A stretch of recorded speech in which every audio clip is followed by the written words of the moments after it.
அன்பிற்கினியவர்களே, மறுபடியும் அறிவியல் ஆன்மீகத்தினுடைய 31வது பகுதி.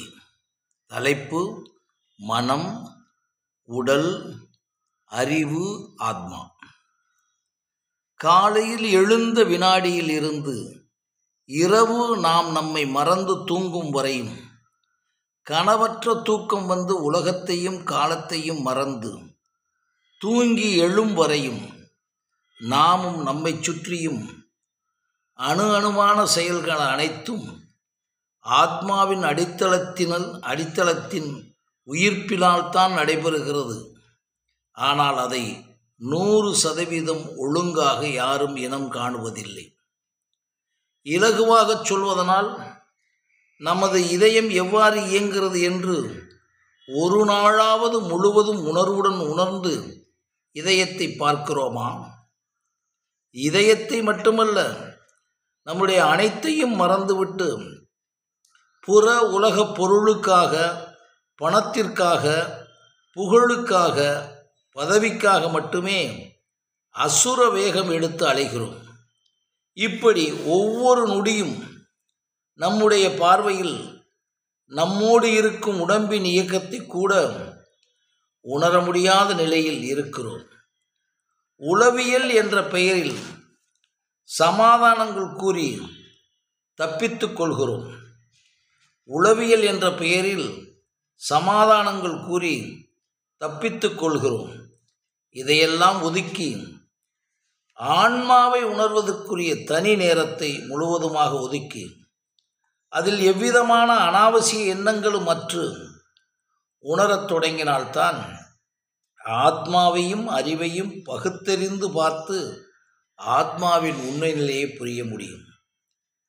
ஏதாவது ஒன்று மின்னலாகவோ, காட்சியாகவோ, அசரீரியாகவோ அல்லது உச்சரிப்பாகவோ, உராய்வோடு இப்படி பல வகையில் நம்மை நோக்கி வந்து இடித்துரைத்தாலோ, செய்தாலோ, செய்விக்கப்பட்டாலோ, தாக்கத்தை உருவாக்கி நம்மை அறியாமல் ஈர்க்கப்பட்டாலோ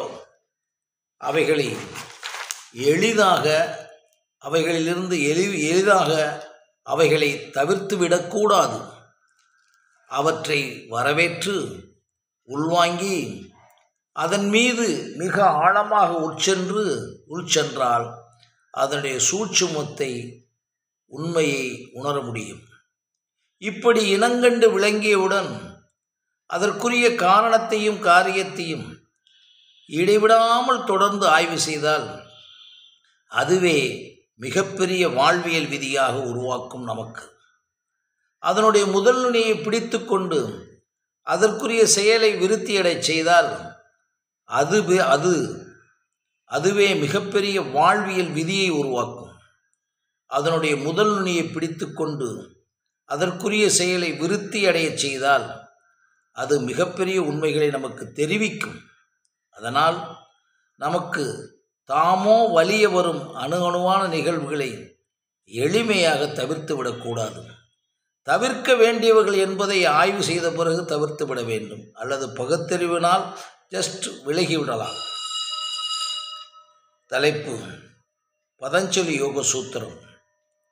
உலகமே ஒன்றுமில்லை என்றும், உலகமே மனதாலும் எண்ணத்தாலும் அறிவாலும் நேர்மறை மற்றும் எதிர்மறைகளால் அறிவாலும் படைக்கப்பட்டன என்றும், மற்ற உயிரினங்கள் போல் உலகத்தை பற்றிய சிந்தனையே இல்லாமல் இயற்கை இயல்பு வாழ்க்கையில், சித்தன் போக்கு வாழ்க்கையில் சிவன் போக்கு என்ற உணர்வில் செத்தாரை போல் திருந்தி கொண்டும் பிணம்போல் நடந்து கொண்டும் அத்தனையும் காட்சியாகவும் சாட்சியாகவும் பார்த்து கொண்டும் கேட்டும் நான் எதையும் செய்யவில்லை, எல்லாமே செய்விக்கப்படுகிறது என்பதை உணர்ந்து கொண்டே இருந்து கொண்டு இப்படியே பல்வேறு முறைகளில் உலகத்தை விட்டு யாதனின் நீங்கியான் நோதல் அதனின் இளன் போன்ற உணர்வினால்தான் ஆத்மாவின் எழுச்சியை உணர முடியும்.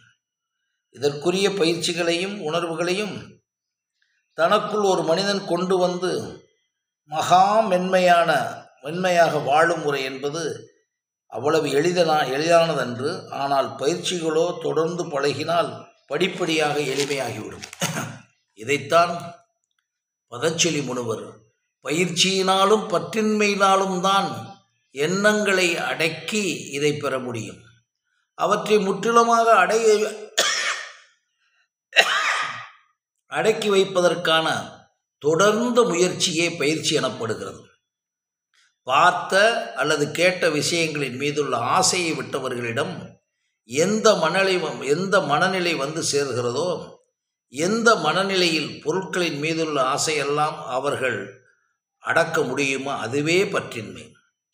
தீவிர பற்றின்மை என்பது பண்புகளில் கூட பற்றற்று இருத்தலாகும். இது புருஷனை அறிவதால் ஏற்படுகிறது என்று தனது பதஞ்சலி யோக சூத்திரத்தில் பதஞ்சலி பிரகடனப்படுத்தியுள்ளார். மேலும் இவ்வளவையும் செய்து இறுதியில் பயன்கள் எதுவும் கிடைக்குமா என்ற எண்ணத்தை எழுப்பியவுடன் மேற்படி அத்தனையும் களைய ஆரம்பித்துவிடும். தலைப்பு: கனவற்ற தூக்கம், கருவறை சுகம். இந்நிலையில் உணர முயற்சி செய்வதற்கு மிக முக்கியமாக காரணம் நம்முடைய சாந்த சுரூபமான அகநிலையை இழந்துதான் என்பதை மிகச் சரியாக உணர்ந்து கொள்ள வேண்டும்.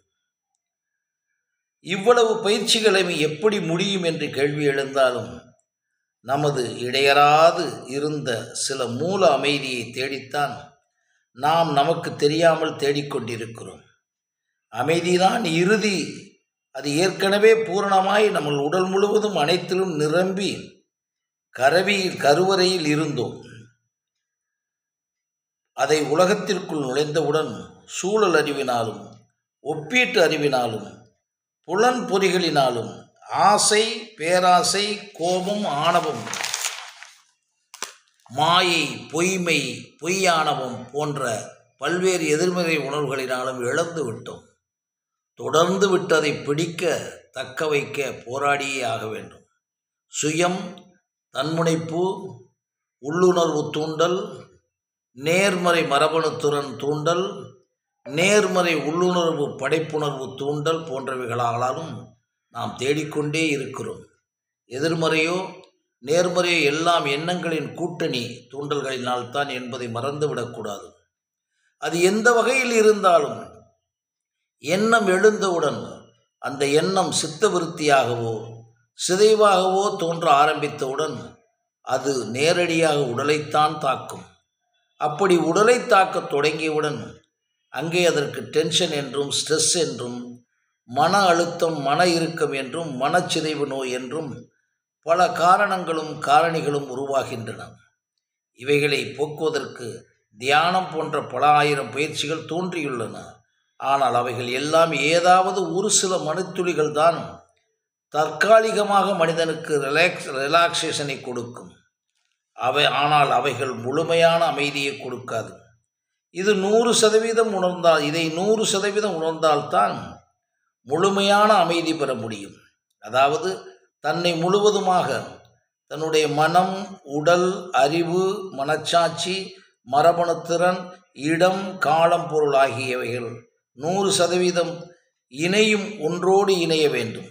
அதை அறிந்து அதன் பிறகு தனக்குள் ஏற்கனவே நிரந்தரமாக உள்ள பிரபஞ்சத்தில் பரவி இருக்கின்ற ஆத்மாவையும் பரமாத்மாவையும் உணர வேண்டும். அங்கு காற்றைப் போல் காற்றோடு காற்றாக இயங்கிக் கொண்டிருக்கின்ற அனைத்து எண்ணங்களின் கூட்டணிகளையும் இதுவரை வாழ்ந்து மறைந்தோர் இப்போதும் வாழ்பவரின் எண்ணங்களை உணர முடியும். உணர்ந்த பிறகுதான் மேற்கற்ற அனைத்தும் கைகூடும். அப்படி கைகூடும் பொழுது உடல் காற்றாக மாறும், மனம் ஒடுங்கிவிடும். இந்நிலையில் ஏற்படும் தென்றல் போன்ற எளிமையான மயக்க உணர்வில் இந்த உலகமே அடங்கி உலகமே ஒன்றுமில்லாமல் போய்விடும். கருவறையில் இருந்த உணர்வையும் கனவற்ற நிலையில் இருந்த உணர்வையும் நனவு உலகில் பெறலாம். அப்பெறுதலால் உணரும் நிகழ்வே பேரின்பம் என்ற மெய்ஞானம் கூறுகிறது.